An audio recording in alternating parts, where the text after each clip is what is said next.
तो जीवानी साफ कराया हाँ। तो जंगल હતો હોય બોલો સરસ સત્સંગ હા સારું બેહા બેહા બાપુની જોડે બે આવતર બે બે હોય આવતર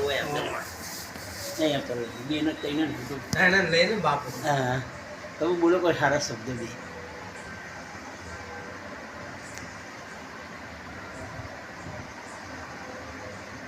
બોલો બાપુ કંઈક બોલો हरिओम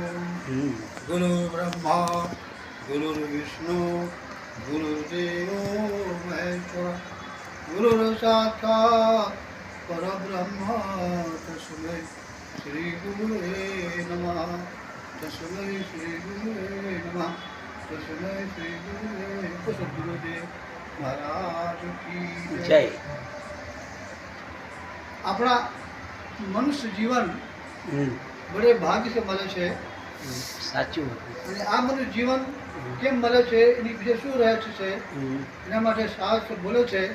કે મનુષ્ય જન્મ મોક્ષ માટે મળે છે જ્ઞાન માટે મળે છે ધ્યાન માટે મળે છે આ જીવન અગર મોક્ષ ના મળ્યા પછી કોઈ જીવન જ્યોતિ એસી નથી જ્યાં આ જીવ મોક્ષ મળે છે મોક્ષ માટે બે માર્ગ છે બે જ્ઞાન છે પહેલું જ્ઞાન છે પરોક્ષ જ્ઞાન અને બીજું જ્ઞાન છે अपरोक्ष ज्ञान अब समस्या ये है कि परोक्ष ज्ञान केने कहेवाय છે परोक्ष ज्ञान એને કહેવાય છે જ્યારે भगवान कोई मंदिर में છે कोई मस्जिद में છે कोई तीर्थ स्थान में છે